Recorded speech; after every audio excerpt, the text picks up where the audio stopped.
Shalom, Bapak Ibu, Saudara-saudari yang terkasih di dalam nama Tuhan kita Yesus Kristus. Kita akan sambut firman Tuhan pada hari ini. Kita satukan hati kita berdoa. Kasih karunia dan damai sejahtera daripada Allah Bapa dan anaknya Tuhan kita Yesus Kristus menyertai kamu sekalian. Amin. Bapak Ibu, Saudara-saudari, kita buka Alkitab kita yang menjadi firman untuk kita pada hari ini sebagai renungan untuk kita sekalian, terambil dari 1 Timotius pasal 1 ayatnya yang ke-15. Saya akan membacakannya untuk kita sekalian. Perkataan ini benar dan patut diterima sepenuhnya. Kristus Yesus datang ke dunia untuk menyelamatkan orang berdosa. Dan di antara mereka, akulah yang paling berdosa. Demikian firman Tuhan.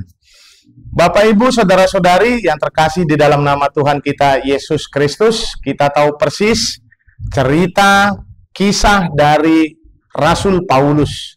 Ketika dia sebelum berganti nama menjadi Paulus, nama dia dikenal sebagai nama Saulus. Di mana si Saulus ini mengejar-ngejar orang yang percaya kepada Kristus pada zaman itu dan membunuh atau mungkin yang lebih kejam lagi menyiksa atau menganiaya pengikut Kristus pada zaman itu.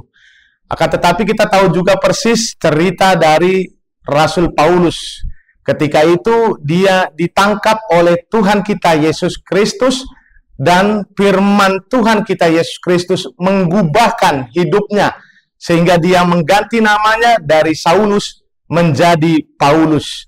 Ketika dia menerima Kristus dalam hidupnya, terjadi perubahan-perubahan yang sangat drastis. 180 derajat, dia percaya, yakin penuh bahwa hanya Tuhan Yesus Kristuslah yang dapat membawa dia ke dalam keselamatan yang sejati itu. Itu sebabnya dikatakan di dalam firman Tuhan untuk kita pada hari ini, perkataan ini benar dan patut diterima sepenuhnya. Kristus Yesus datang ke dunia untuk menyelamatkan orang. Dan ada yang sangat unik di dalam firman Tuhan ini. Dia mengatakan, dan di antara mereka, akulah yang paling berdosa. Sekarang pertanyaannya kepada kita Bapak Ibu Saudara-saudari, maukah kita mengakui akan dosa-dosa dan kesalahan kita? Maukah kita mengakui di dalam kehidupan kita kepada saudara-saudara kita bahwa kita bersalah, bahwa kita melakukan dosa di dalam kehidupan kita? Mungkin ini akan sangat jarang kita lakukan dalam hidup ini. Banyak orang menutup-nutupi kesalahannya. Banyak orang menutup-nutupi dosa-dosanya di dalam kehidupannya. Maka dari itu Bapak Ibu Saudara-saudari melalui firman Tuhan renungan untuk kita pada hari ini membuktikan jika engkau jujur, jika engkau mau terbuka akan kesalahan dan dosa-dosamu, Tuhan akan memberikan kasih karunia bagi kita. Anugerahnya sangat besar Bapak Ibu Saudara-saudari. Maka dari itu jangan sia-siakan anugerah itu. Jangan sia-siakan kasih karunia itu. Hendaklah kita mau untuk mengikuti yang sudah diberikan oleh Rasul Paulus. Menyatakan 100% hidup kita hanya tergantung kepada Tuhan kita Yesus Kristus.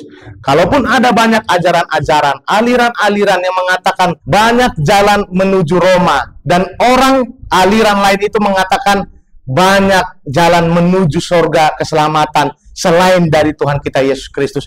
Ini adalah ajaran yang sangat sesat. Maka dari itu Bapak Ibu Saudara-saudari, percayakan dirimu, yakinkan dirimu bahwa hanya Tuhan Yesuslah Sang Juru Selamat bagi kehidupan umat yang percaya. Amin, kita berdoa.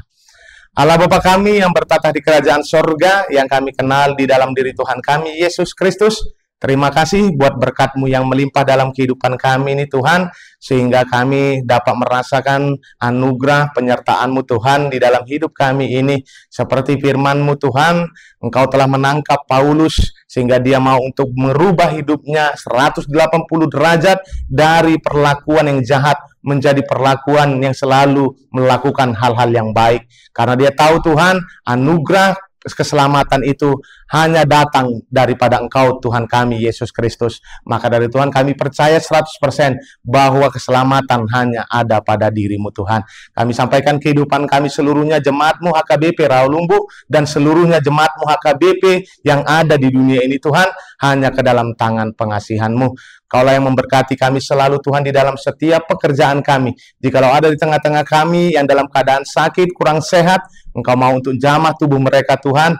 Buang segala penyakit dari tubuh mereka, Tuhan, sehingga mereka mendapatkan kesembuhan yang daripada Engkau, Tuhan, dan mereka dapat kembali bersuka cita di dalam kehidupannya.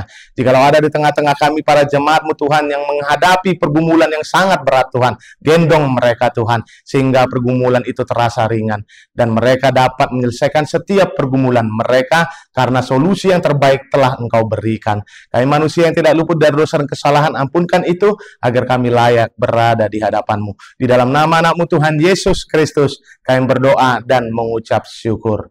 Anugerah Tuhan kita Yesus Kristus, dan kasih setia Allah Bapa, dan persekutuan Roh Kuduslah yang memberkati kamu sekalian dari sekarang sampai selama-lamanya. Amin.